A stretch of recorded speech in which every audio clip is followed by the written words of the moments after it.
Welcome, everyone. Shogunali.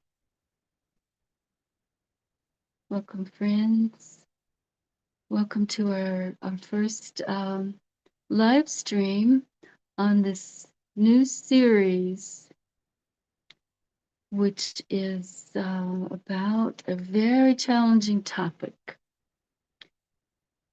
We're calling it Exploring the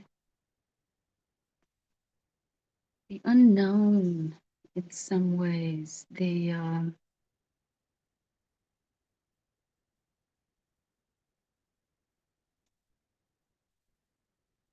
malevolent forces that can affect humanity. And these are not known, experienced, and seen with our senses. So fortunately, a song came to me in the dream time to help understand what we're grappling with. This is the word we came up with first before exploring. We thought we had gotten to the exploring point, but we are still grappling, and we may always be grappling, and we may just be inviting you to grapple with us, because this is the unseen, the world beyond our six senses. This is the unknown that we are tiptoeing carefully into. And we will have differences in our representations and in our stories and in what we share. So you can expect that, and imagine you will have differences with each of us, and our differences will change over the course of these 4 sessions. So we will entrain our hearts and minds with this 3-minute song that came in the dream time to help us take on this topic.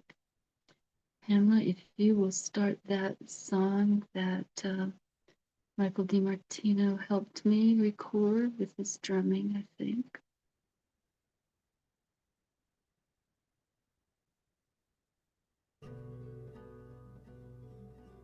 Beyond walls and ceilings lies more than space and time.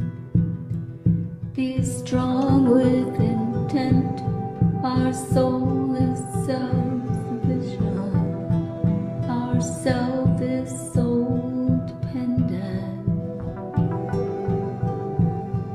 Dimensions beyond our senses, guiding humans beyond our senses, transitions beyond our senses,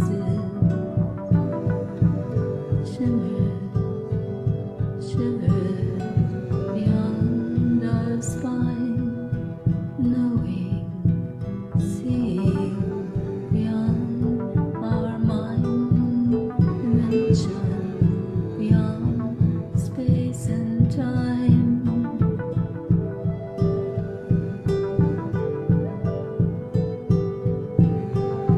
Be strong with intent, our soul is self-sufficient, our self is soul-dependent.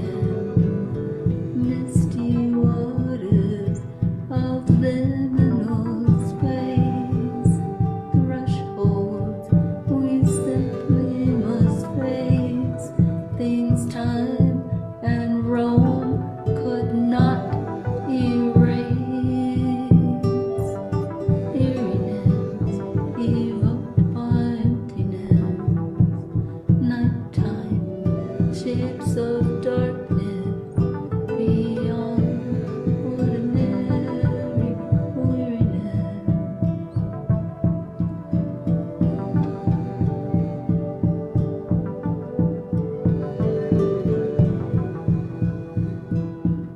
Frequencies, vibrations,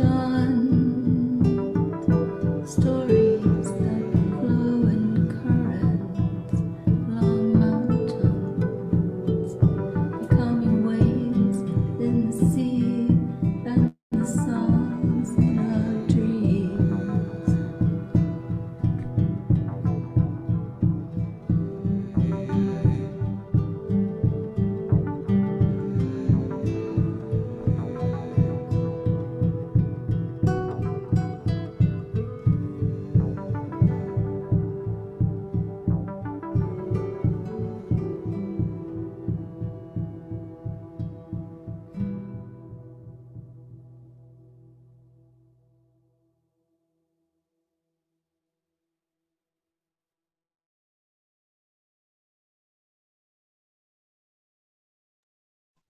Thank you, Pamela. Those messages from the dream world have been coming to me for over a year about dimensions beyond space and time. And tonight we're going to look at how difficult it has been for us to understand this topic and try to help others understand the topic as well.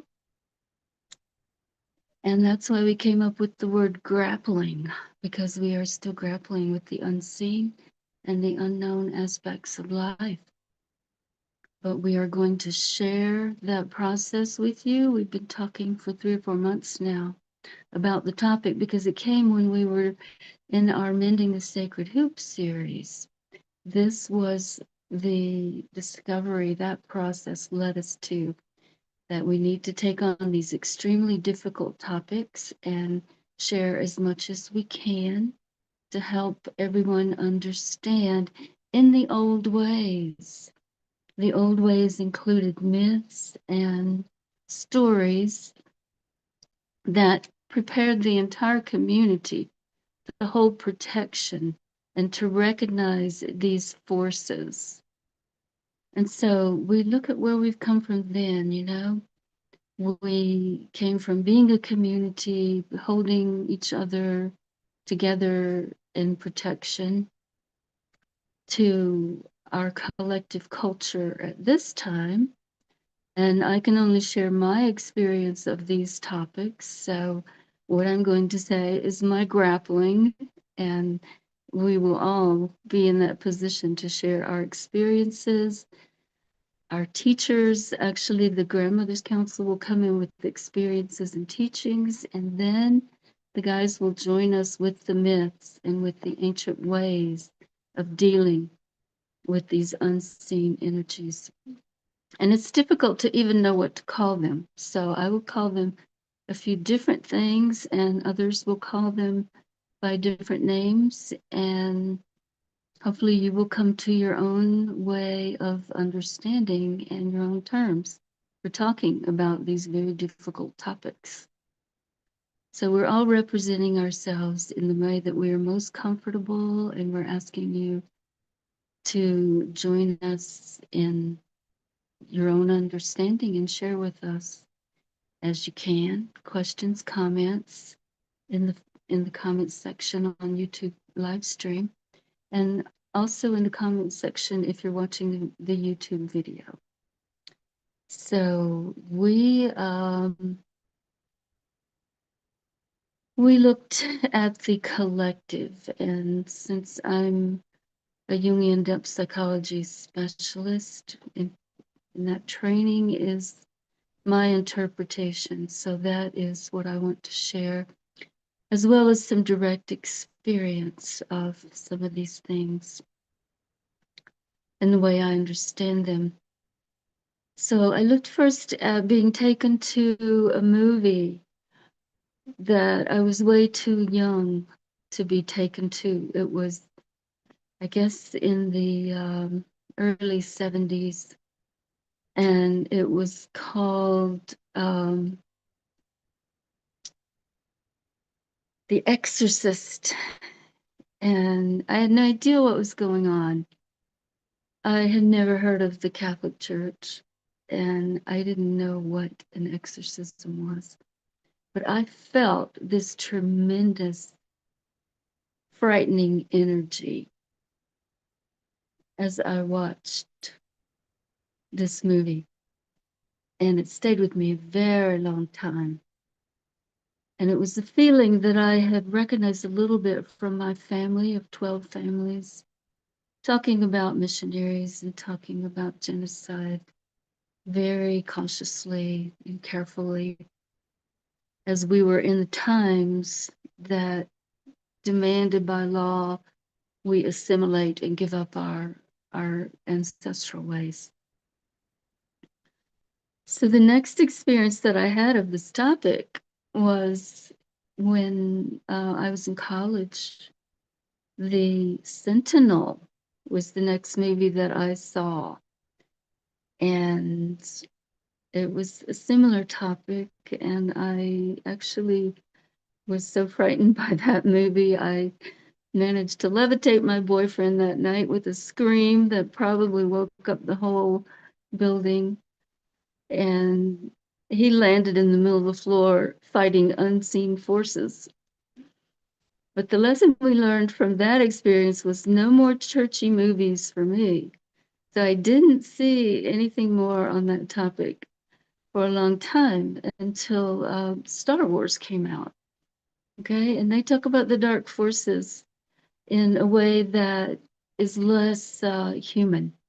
It's character, it's galaxies, it's more of the forces and a little easier to watch. So I could relate to that a little bit, and then we moved into, you know, a more remote understanding of these topics in the collective. We moved to the matrix.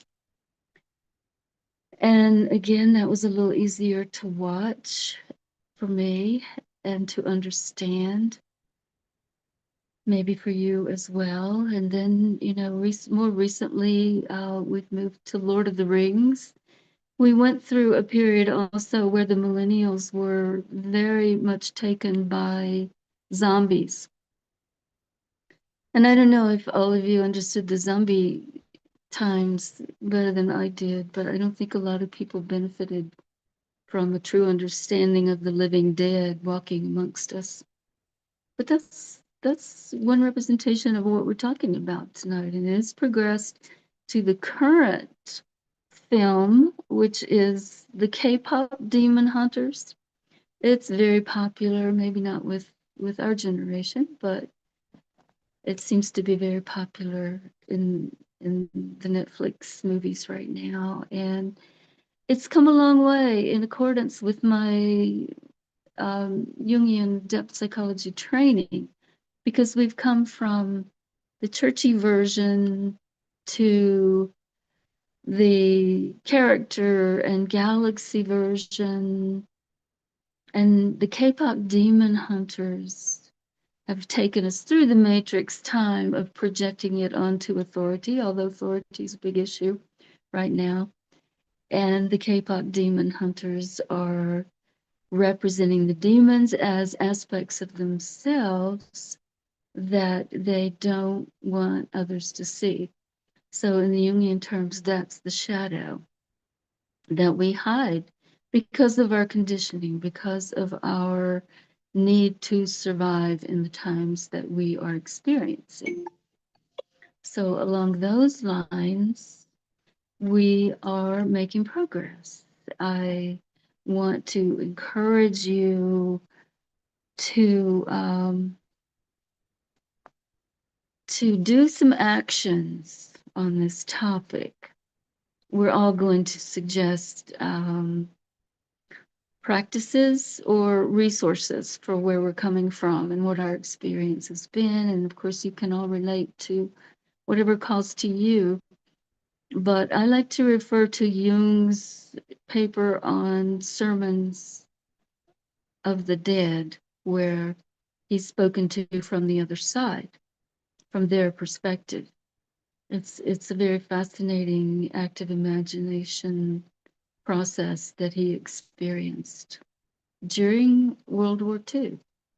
So it was very appropriate to the dark energies. Jung said of World War II, before it actually arrived, he started trying to prepare people as he brought this system into the psychiatric allopathic medical system with the science that he was able to support it, which means if you do the same thing, you get the same results.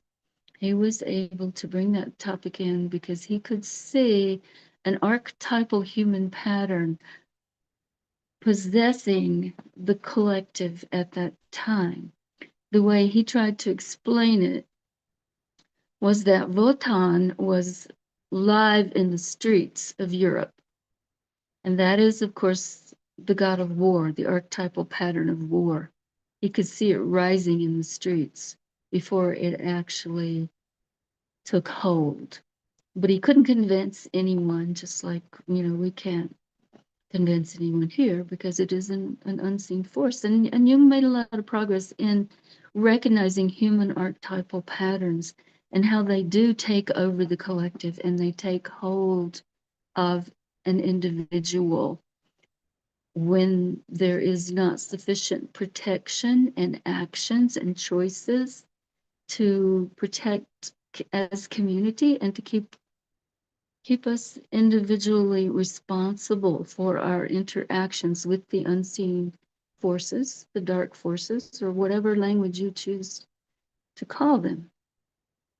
Now, another reference in a Jungian book that I'll recommend is by Robert A. Johnson. It's about Dionysus.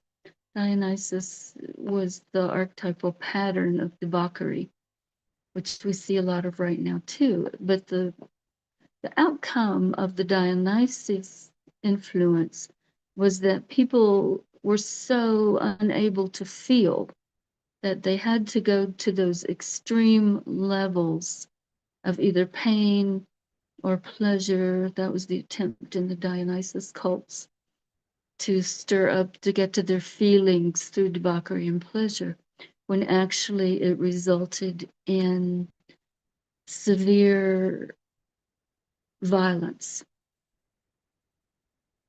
So I was able to see how violence allows us to feel through a direct experience of my brother being murdered in the line of duty as a judge, and coming from a large family with genocide patterns, I also saw and experienced with immediate family another murder and some suicides. And as I grappled with my understanding of how this much pain could occur, how so much suffering could come from these actions that I won't describe much because they are still very painful after 30 years and still very personal.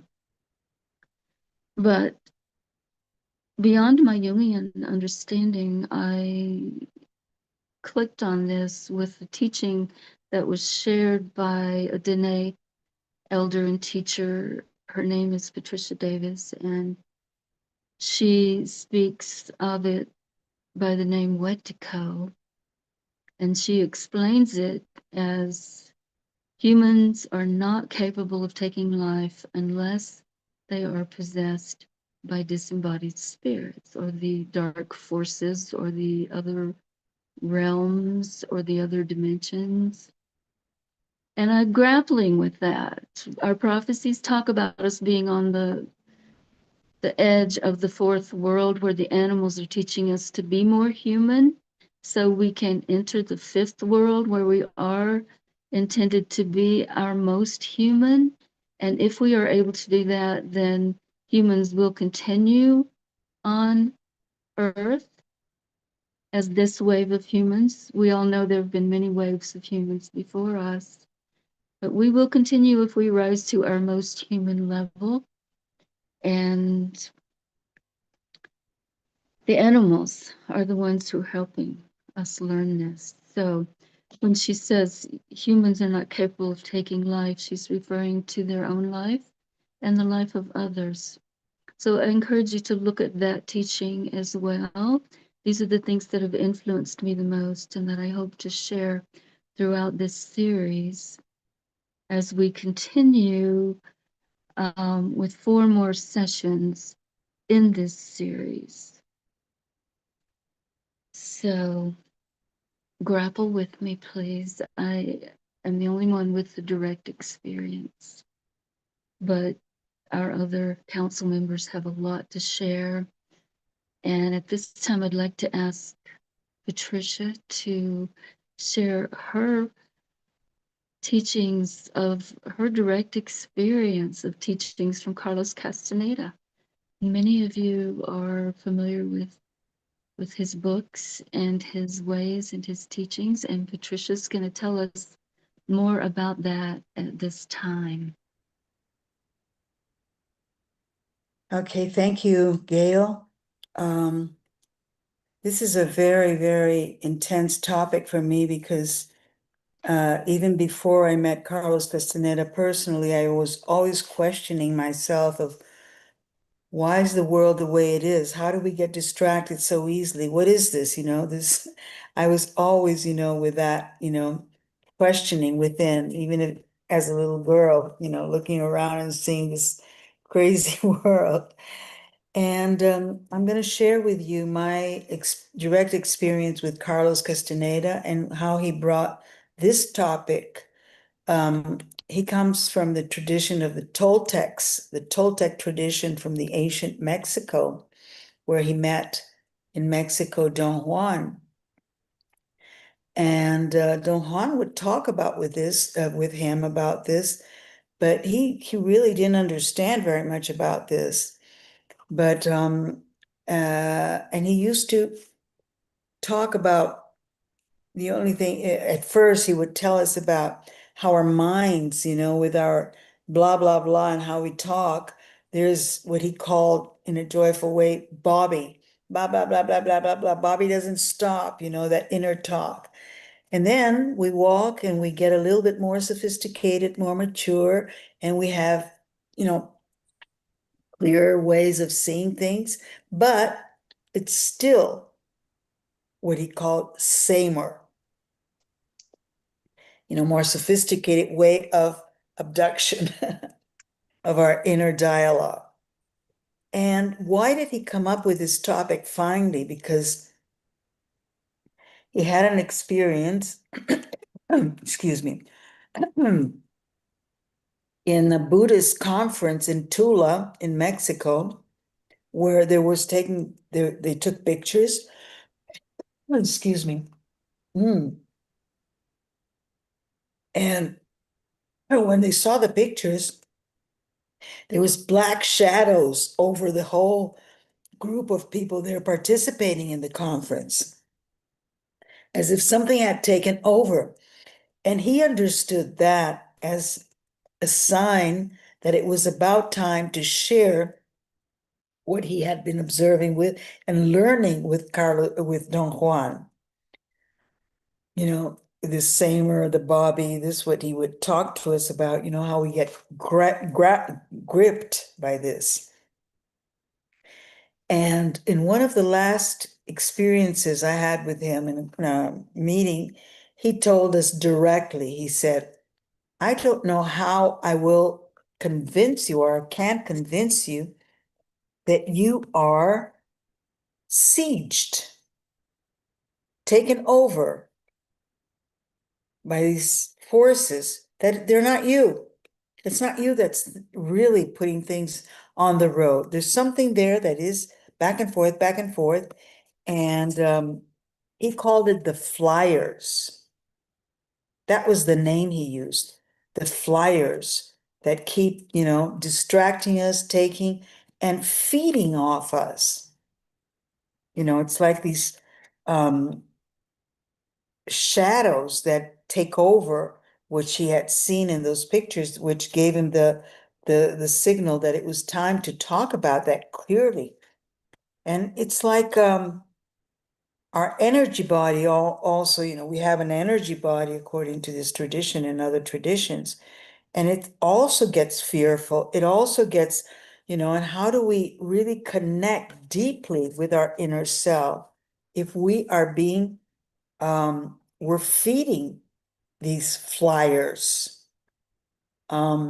these aliens, this other names that will come up for each one of us, right? And that it's like it's a sign that we have to protect ourselves from this.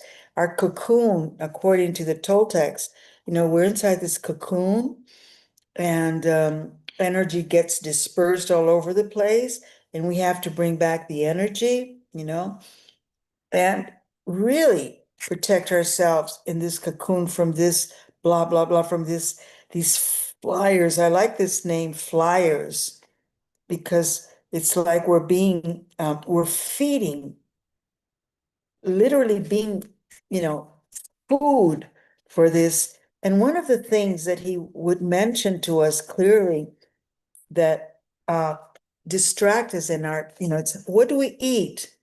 What type of clothes do we use?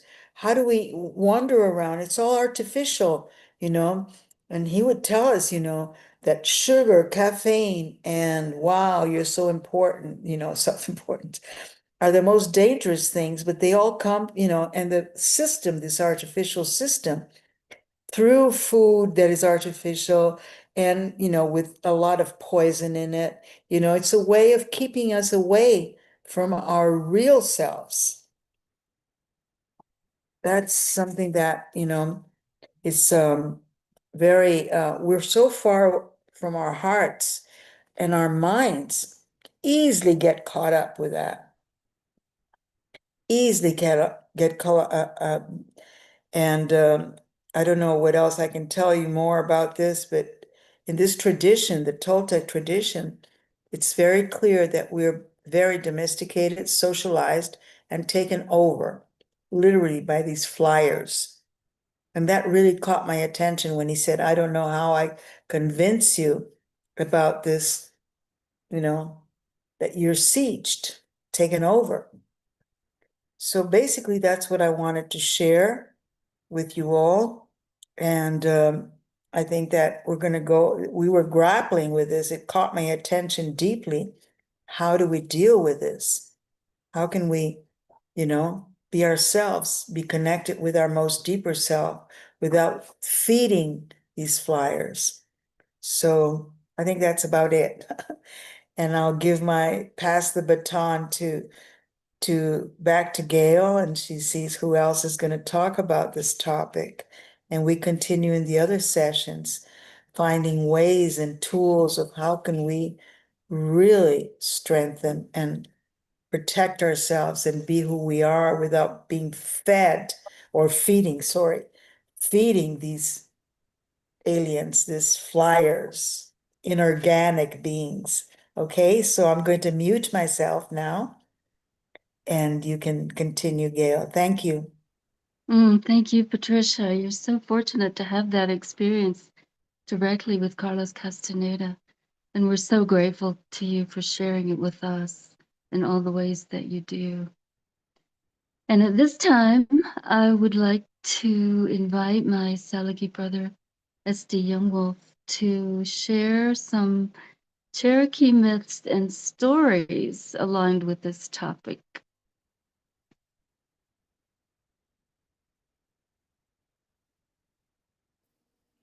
Okay, thank you. So I am S.D. Youngwolf of Wolf Clan, Texas Cherokee. And in speaking on malevolent and destructive forces, there are many from different cultures. They go by different names. I grew up in the Appalachians, and among the white culture there, they talked about haints, and they believed in those haints that were, I always thought, just like ghosts, but I never had any experience with any haints. But in my studies of Cherokee and other native traditions, there are a lot of different entities that are spoken of both in mythology and in everyday life. Among Navajo or Dene, they have skinwalkers. The Cherokee have raven mockers. In the northern tribes, they have Windigo or wīhtikōw. And in the Iroquoian tradition and Cherokee as well, have stonecoats. So there's stories about all of these, and some of the stories are like really scary, and some are more humorous. And but in the Cherokee tradition, there was a man named Andrew Jackson, and he was responsible for the Trail of Tears, for the removal of the people. from their traditional ancient home. And if there was ever a man possessed by dark forces, I think it was him. And the Cherokee kind of put several things together. The missionaries came and they told them about the devil, and that you be careful that devil don't get a hold of you, because he'll make you suffer. And when it happened that Jackson, the Cherokee actually helped him. They had sided with the British in the Revolutionary War, but he persuaded them to fight on the side of the Americans in the War of 1812. And what thanks did they get for it? But was to be removed from their homes. And after fighting in the war, many of the Cherokee soldiers came back to find their homes burning or destroyed. And so I think the Cherokee put several things together. They said, well, that devil make you suffer. That Jackson made us suffer. And then the Scots-Irish settlers that came into the Appalachians also brought with them Jack stories from old Europe. The most recognizable one is Jack and the Beanstalk. I think everybody's heard that story. But they put those together. Jackson and Jack. And then the Jack stories. And so this word is Chekskeen, which means pretty much an evil entity, the devil. And I think, there were those that practice dark arts. I mean, I've heard it said that that's the way of Chekskeen, that is a way that people will follow. And I never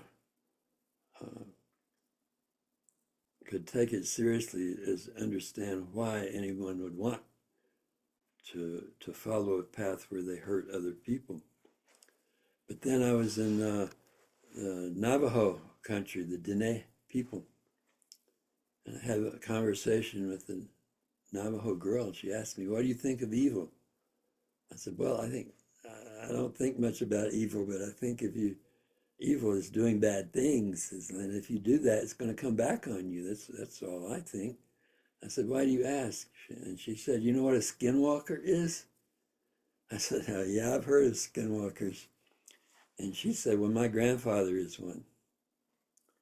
And said he is very, very old, but all of his brothers and sisters died young, and we know why. And that's why he is so old. And because they believe a skinwalker will take your life, just the same as the raven walker like that. He'll take your life force, add it to his own, and live to be very old. And she said, we just wish he would die. And she said, you know how you recognize a skinwalker? It's by their fingernails. They're black. And they said, and his are black. And this was something new to me, but being around those Diné people, it's very much a part of the culture that, and to me, it seemed like there's a lot of fear involved of these entities. And the way I think about evil, bad things, I think if you fear, that it gives them power, it gives them strength.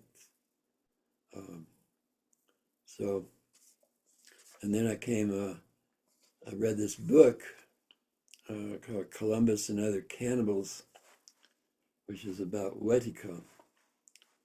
And it introduced a different perception for me of the dark forces. I mean, I could understand individual people, but according to this book, it attributes the like the Nazis, the Mongol hordes, and the conquistadors, all they're carrying out horrible things in mass, like a mass of people together doing that.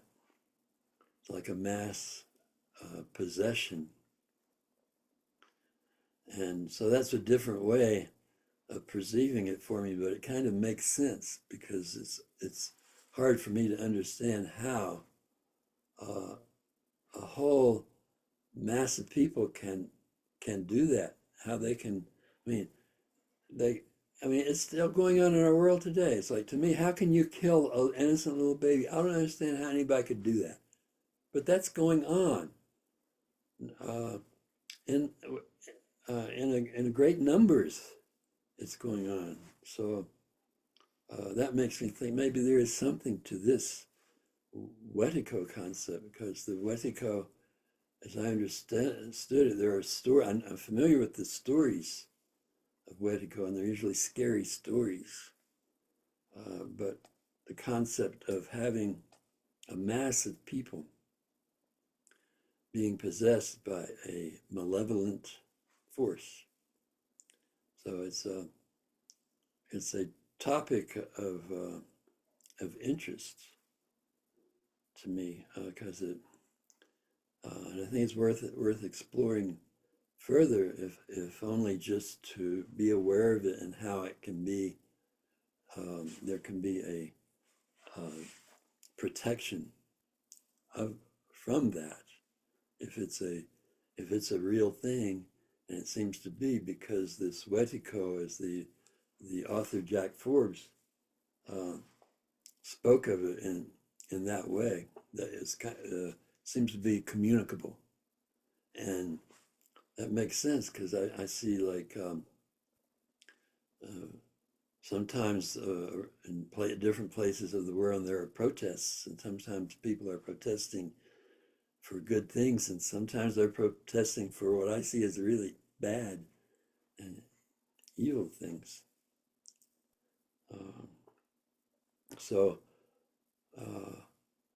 this Cherokee, what the Cherokee did, they made stories about Cherokee, but it was kind of a way of making fun of him. For one thing, they made them humorous, like this Cherokee, he's such a bad guy, but they just say he's also really stupid.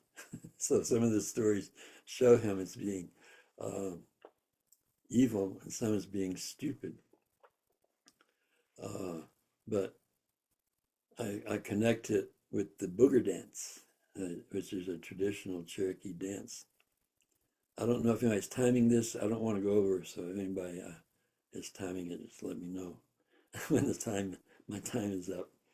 But the Cherokee, they will, in this dance, they become boogers, which might be all kinds of things. Might be some entity representing some entity that is malevolent or evil, or sometimes it's just making fun. Like there'd be a mask representing a white man, or a mask representing an enemy, or a mask representing even a disease that is a threat to the people. And so see that as a way of taking away power, so, and I haven't had any direct experiences myself with evil things, and I've always thought of it as more of a mental illness, when someone wants to do harm to other people. I mean, what is the point in that? I don't know. But as far as protection, I think for me, like singing a song, and there's a positive song that brings in the spirit, I think is the best protection if I felt like I was threatened by some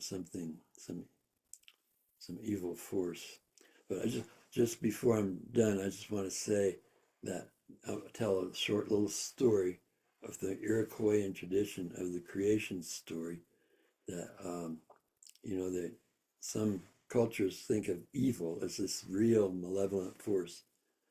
Other cultures, like the Iroquoian cultures, don't think of it like that, but it's more, there is good and bad, but it's not that evil to the degree of being evil. So in the Iroquoian creation story, of which the Cherokee are descendants of those Iroquoian people, there's a woman who fell from the sky world, and the birds caught her to break her fall. And then the animals helped by going down. The earth was all water, and they had to have something for her to be on. So different animals tried to bring up something from the bottom, and it was the muskrat who succeeded. And he brought up mud, which they were able to spread out and make an island. And she lived on this island. And then she had a daughter, and her daughter gave birth to 2 sons. And those were Sapling and Flint. Sapling was a good twin person, and Flint was bad. So Sapling made all the beautiful things in the world, the flowers, the birds, and Flint made all the bad things. He made briars, stickers, and he made poisonous snakes and all the bad things of the world. So that's the good and bad. But it's interesting to me that they say that those are polarities which are there and need to be there for life to exist. So I guess that's all I have to say. Thank you, SD. That's beautiful. And you reminded me of a book on the Cherokee ways that I'd like to recommend as a practice or an action to take.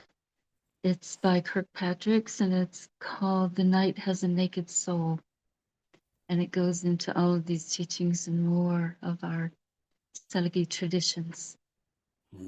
So thank you so much for sharing with us. And at this time, I'd like to invite Lenny, our sun dancer representative, and he's going to share some of the myths and teachings from the Cree and the Ojibwe people, which are both Algonquian languages. So, Lenny, if you'd like to share with us at this time,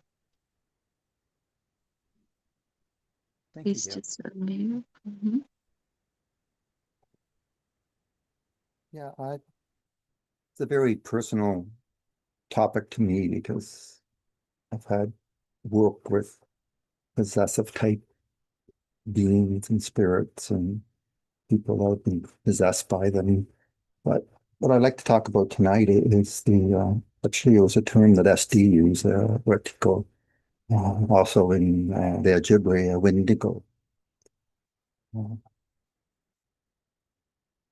One thing I like to keep in mind as we have these conversations is that there's different cosmologies we use. I myself was brought up in the Western cosmology of looking at things. And then there's the First Nation cosmology, which, we did a series on Mending the Sacred Hoop, tried to incorporate that way of thinking and learning. And that's what brought us to this conversation today, as Gail mentioned, is that way of thinking doesn't separate us from things. And that includes supernatural beings. As they would say in our north up here in Canada, the Manitou, supernatural beings. And the wīhtikōw, Windigo, is one of those supernatural beings.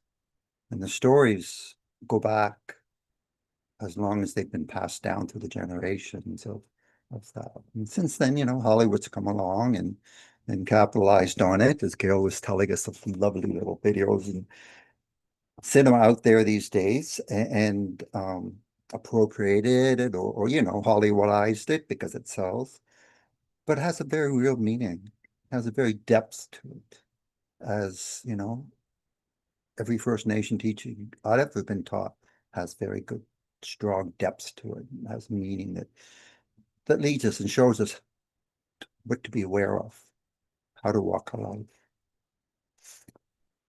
But the first, as far as I know, the first real recorded Western literature of the Windigo was way back around the 1636 when the missionaries, Paul Gian, he was a Jesuit missionary in Quebec.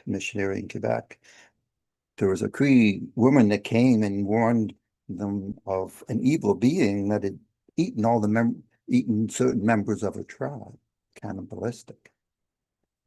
And that's one of the main characteristics from the literatures and from the stories of the Windigo.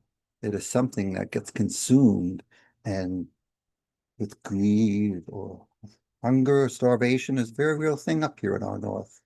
It allows an entrance, if you will, to the Manitou or to the Windigo to possess you, to take you over. And if you give into those things, you can be possessed. There's other ways they can come to it. I won't talk about that tonight because those are for other things today. I just want to talk about not how it comes to be, but what it is. So a Windigo, it's often depicted in many ways in Hollywood, but according to the stories that I'm aware of, it's an evil man-eating giant from Algonquian tradition. It can be owl-eyed, sharp, naked, sharp claws, usually naked, emaciated, very thin body, sometimes huge, but not always, like giant size. One of the underlying things is that he's coated in ice, or his heart is of ice. And the ice of the heart is actually the captured human spirit of the person that's possessed. It's coated in ice. And it has an unsatiable hunger to eat other humans. And it's insatiable, and that's one of the main things about it. It's not just from starvation. Even if starvation isn't there, this person that's possessed by a Windigo wants and needs, desire to eat other humans, to consume them.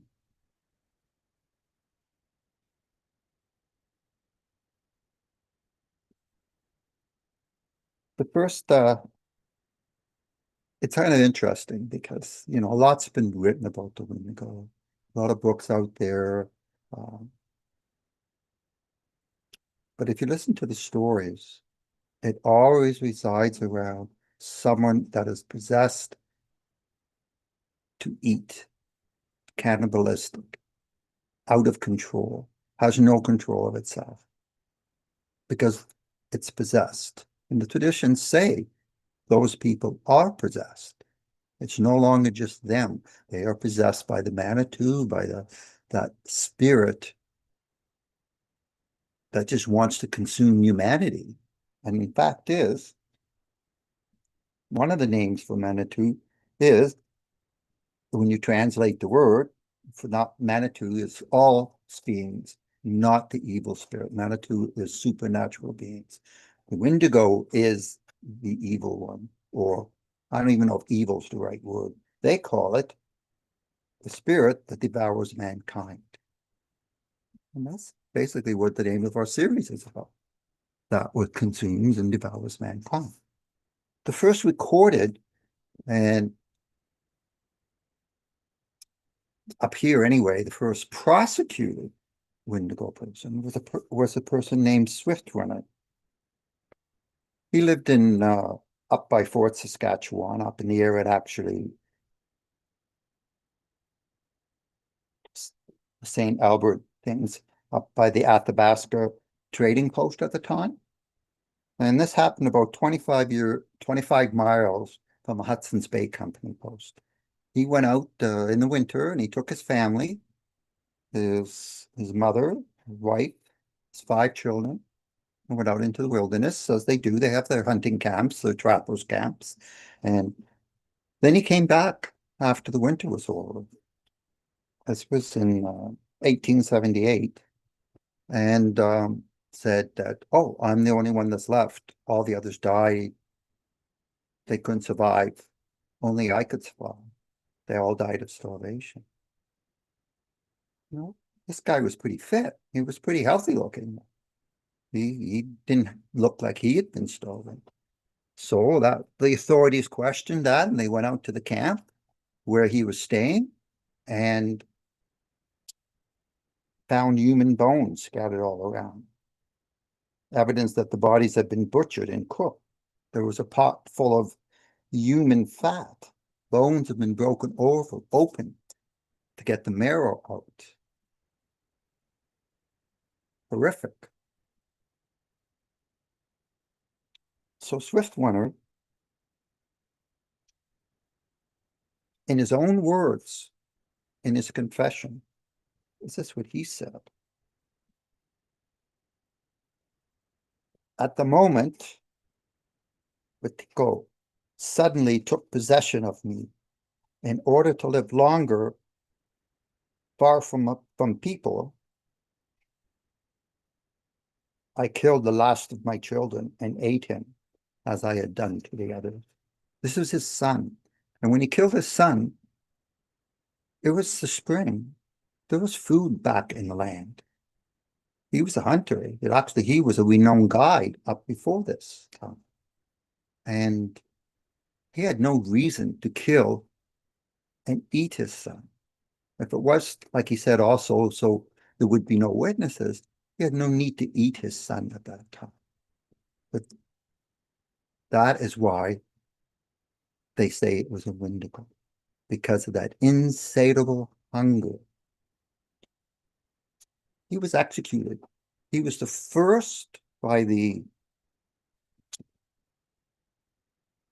what we called them the Northwest Mounted Police. Back then it was the first mounted police. He was hung in Fort Saskatchewan, and he was the first recorded execution of that. First execution period was for a Windigo. And from that, his case has been cited as the foundation of the Windigo psychosis. It came into literature. Like I said, it was first recorded back in the 16th century, and then later in the 20th century, the missionaries and a psychologist named J. Sendin used it to describe psychoneurosis observed in Cree communities. Then this term came into being, the Windigo. So since then, Western literature has taken it and changed it and spoke of it in psychological Western terms. And that's why I said at the beginning, that was not the traditional First Nation terms. It wasn't a psychological condition. And one of the main things is that he didn't have to eat, but he chose to eat his son afterwards because he was consumed by the Windigo, by another being. And it's important to me to keep in mind, these beings are real out there. They can come into us. They can possess us if we open the door to them, if we allow that. And that's really what our series is about, that awareness to know, not to let these in. And we will talk in later on, as our series goes on, ways to be aware of it, ways to prevent that from happening. It starts with the awareness that it's there. And that's why, to me, it's important that we listen to the traditions of the people that are always here, from the cosmology, I should say, of knowing that these beings coexist with us.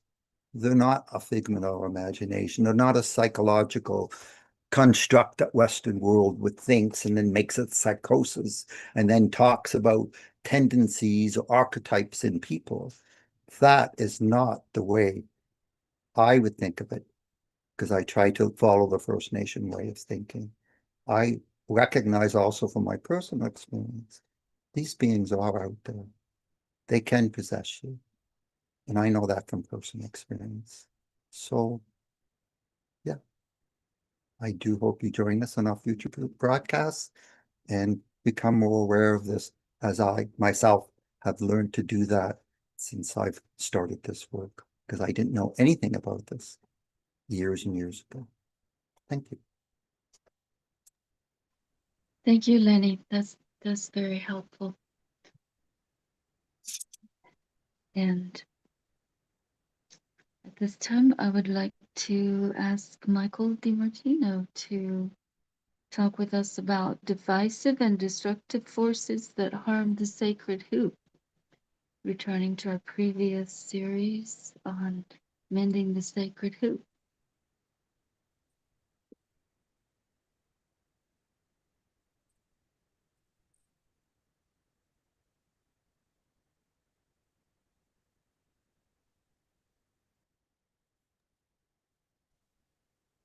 Are you unmuted, Michael?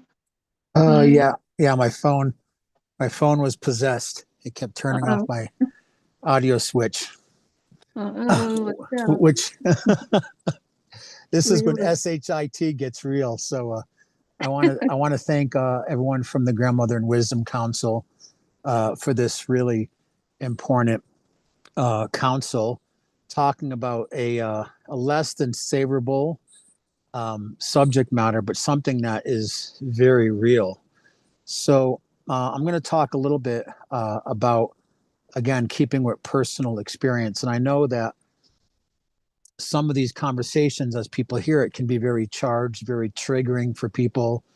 They may agree with some stuff and disagree with others. But, you know, part of entering into this idea of grappling and starting to explore malevolent and negative forces is that as we even speak about these things, it kind of brings them into the field, as we know through quantum consciousness that our words, our thoughts, our intentions kind of help co-create with the quantum entanglement and actually create reality. So I just wanted to mention that, and not that we're calling that in, but even speaking about it can be very triggering for people. So I just want to acknowledge the sacred and safe space that we're all co-creating right now to have this very important conversation, especially at a time where so much divisiveness and conflict and chaos and depression and all these things seem to be so prevalent in the human condition. So I want to just start my very brief presentation in a good way with thanking everyone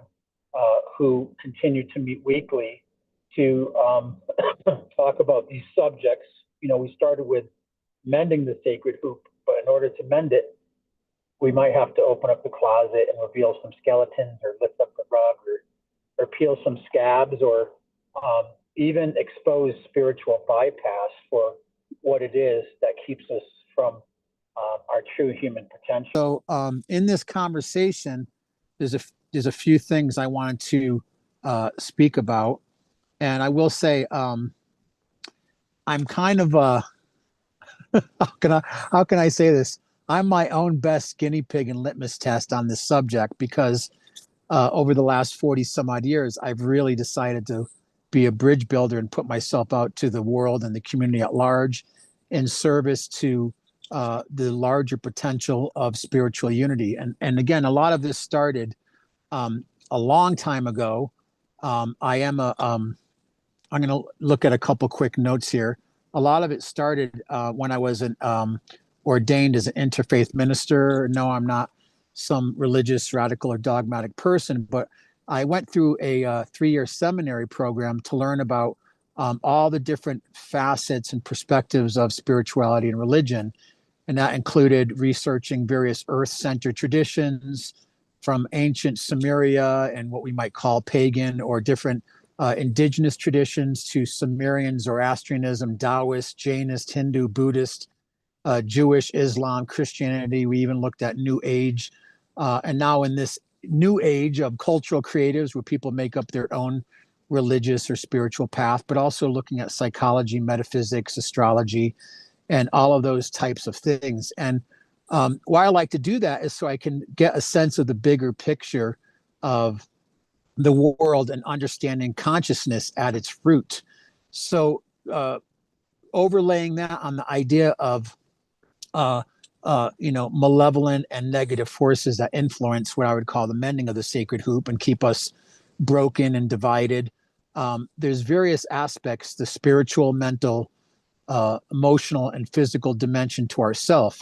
And in this series, we're going to talk about some of these external influences, which I absolutely do believe absolutely do exist, but also the internal influences that it's easy to point outside of ourselves and blame an external force for our internal perception and experience, which for me really relates a lot to Buddhism, that our consciousness creates our reality and our perception and preception and projection, therefore. So I just kind of want to lay a little bit of some of a template of kind of my perspective and where I'm coming from. And again, I'm not pontificating this as absolute truth. I'm just sharing this from my personal experience. So I did appreciate a little bit of what I heard from SD and also from Lenny about skinwalkers, which in my understanding, and Google has confirmed, is very much a Dene, also known as Navajo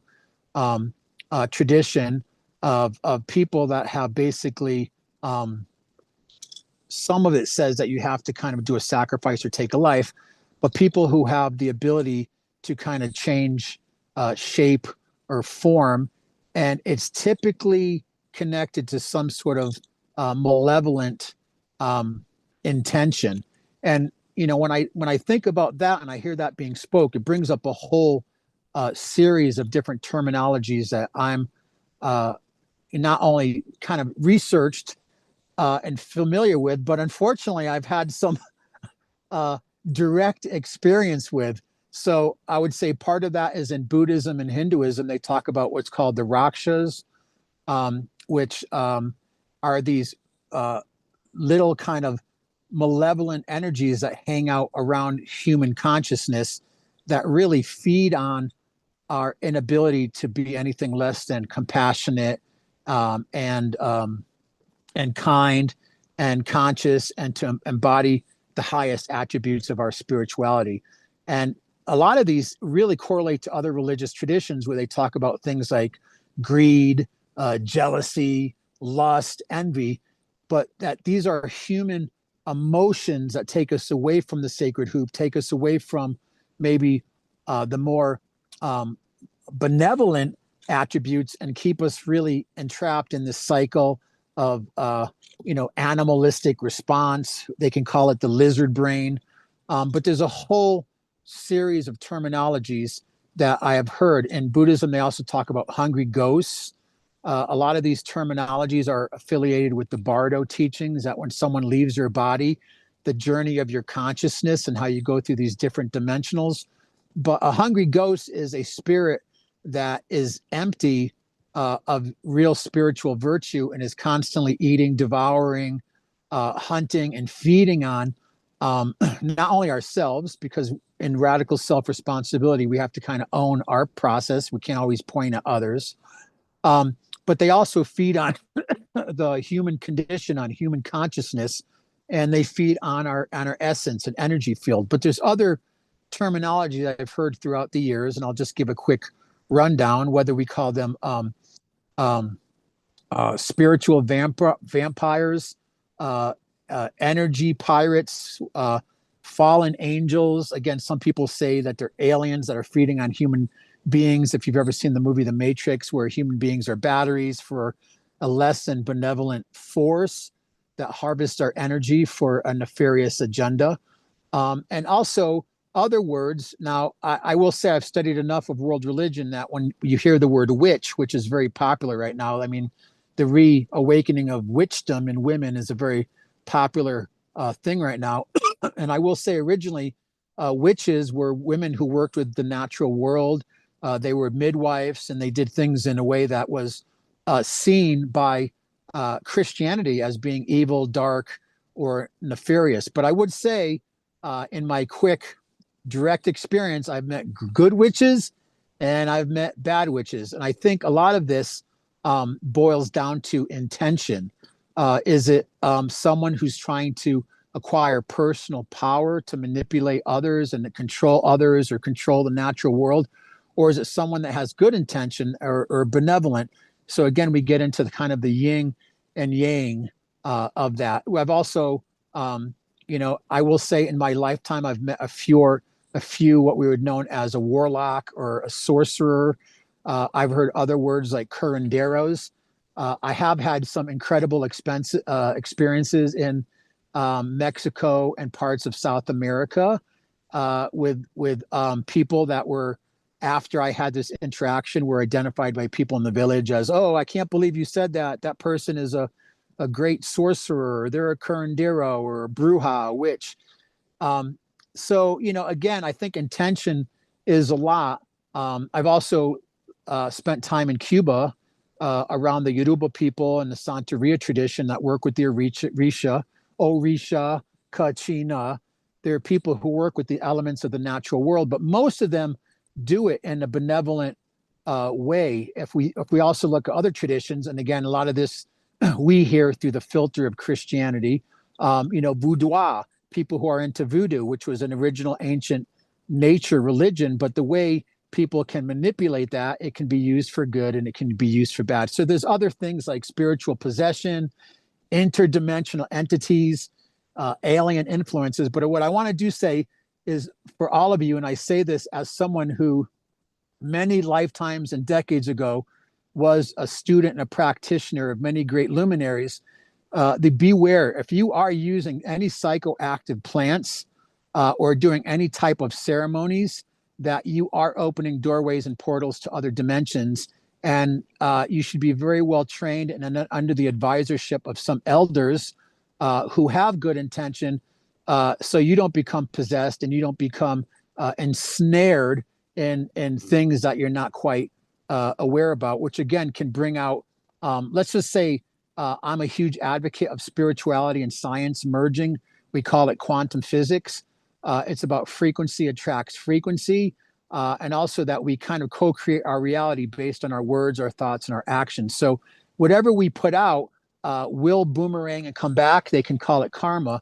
But as opposed to giving a quick overview, I just feel this is such an important topic in such an age of divisiveness.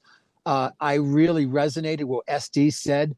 How can people continue to bomb other cultures and be killing tens of thousands of women and children?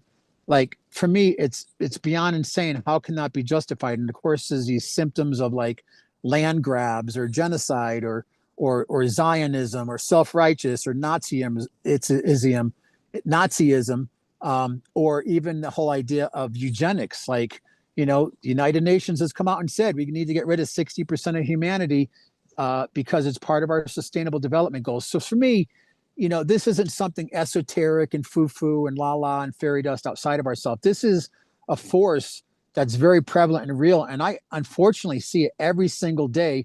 And I'm not pointing a finger outside of myself. I'm looking at the wīhtikōw. I'm looking at those shadow energies and elements within my own self and taking responsibility for my experience and process, and always making sure that whatever I do, although I'm not perfect, is aligned with the highest virtues of compassion, of kindness, of service, equanimity, and trying to do something in a way that, again, it all goes back to mending the sacred hoop. So I think that's all about I have to say for now, but I hope I kind of gave a quick synopsis because this is real. And lastly, as a person who's trying to be a bridge builder my whole life, even when I did the World Unity Festival in '94, with spiritual guidance from the Hopi and Dene elders, and I can get into names and people I've worked with and blah, blah, blah. But I'm not here to do an infomercial. After that event, I was under attack, and I'm still under attack 31 years later by forces because of the amazing spiritual unity that was generated at that gathering that continues to inspire me to forge forward and continue to do the work that I'm doing, even though I see less and less unity in the world and less virtue. But nonetheless, I forge forward. And I do want to say that was the day, August 22nd, 1994, that Miracle the White Buffalo was born. And many cultures said this is a prophecy of the returning of the sacred feminine. So I just have to look for those little breadcrumbs in my own life that affirm me, that nourish me, that feed me and keep me on a positive path, and not go down the rabbit hole of like, how can I get rich quick? How can I be popular? How can I exploit others? How can I take advantage of women? Like all of these things. How can I commodify and exploit the environment? So these are all I consider these are evil things. I'm just going to say it. These are evil things. So again, we have to take radical self-responsibility, but we also have to look outside of ourselves and realize that the world is quantumly entangled and interwoven, and there are external forces, and we have to become aware. And I think for me, that's the big importance and point of this series. Thank you. Thank you, Michael. Some excellent points that you're making. And I'm really glad that you're bringing us into this opportunity and bringing us together in these ways to explore these challenging necessities. At this time, they are so necessary. I see them as necessity.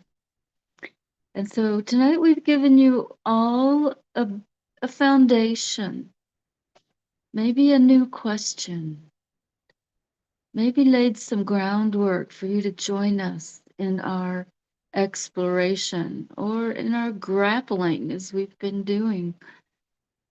But you're very welcome to leave comments and questions with this video, and also please join us in the next session. We will tell you how to recognize these energies, these forces, these entities, whatever you choose to call them. We will share some actual storytelling of the myths that were used in the old ways by our ancestors in this wave of humans, that we all share ancestors. We will share as many of those actual stories and help you recognize these energies and these opportunities to become aware and self-protected and community protected in force against, not in a dualistic pendulum swinging back and forth battle, but in an opening to come back into community where we have each other's back and we stand as a solid force in recognition of the consequences and the openings and the choices that we make that will either allow these uninvited spirits into our life and enable us to learn the hard way to see their effect on our collective culture right now, or to make the choices that will keep us all safe together in community. And that's what we're showing you also here as we come together on this very challenging topic. And we'd love to hear your stories and synchronicities that may open up and come to you to inspire you to join us in this series. But we will see you again very soon on hopefully another YouTube live stream, maybe next week, maybe next month. But we will see you again soon with the second part, the second session in our series, which is how to recognize these energies that we've told you about tonight. And then we will, in the third session, help you understand how to deal with these energies, how to achieve that community protection, recognition, and the effects of our choices. We're going to deep dive and give you all the tools you need. And then in our fourth session, we will either take questions and comments or create a workshop with practices and suggestions for you to delve deeper into these topics. So thank you all so And much. Gail, could I just share a quick word? Sure, please. Thank you. I just want to say we are in the time where Mother Nature is bringing us all to our knees, whether in reverence, surrender, or through disaster, because there's a greater message and purification and reality happening right now. And as the Hopi elders that I was connected with said, we're in a time of Koyaanisqatsi, where everything is chaos and upside down values, but we're going through this process of this purification. We've been through these purifications before: earth, water, fire, and air, but right now we're going through into the fifth world, and everything on every level, every element is working to purify us. So my proposal, my plea is for all of us to walk forward in humility and humbleness, to keep our consciousness clean by staying connected with nature, not with propaganda and technology and all the other things that want to dehumanize or transhumanize us, But I really employ all of you to come into the circle, into the council with absolute humility. I don't care. And I'm going to just be straight. I don't care if you're a chief with the biggest eagle feathers on the planet, or you're some great Swami who lived in a cave for 15 years, or you're a self-appointed guru, or you're a Mahasiddha who's acquired powers, or you're the greatest curandero in the world. Right now is that Lord of the Rings moment. We're all in it together, and we all have to come together. And there's no one human being, I believe right now, that's going to save us. And that also includes the natural world, the four-legged, the two-legged, those that swim and crawl and flies. This is the sacred hoop. This is the time we've all been born for, to come together in a greater unity and transcend the politics and divisiveness. So I'm saying this because, again, shit's getting real right now. And no matter how big your ego is, step into the circle with humility and be part of the hoop. Don't try to command the hoop, or again, use your authority to command things. We're going beyond hierarchy. We're entering into new waters. So I just wanted to say that because I feel really inspired. And I'm speaking, I would say, directly to hundreds of people I've known and encountered over the past that live in silos, have a hierarchy, control their brand and their ecosystem. And that's great. But now is the time to unify and come together, not for divisiveness. Thank you, Michael. Yeah, you can all see that we're very enthusiastic about sharing this way of walking together. And please join us in whatever way you can. Join us in the comments, in the live streams, directly with messages, however you can. Share with your friends. Really dive in here with us. We hope to see you again soon.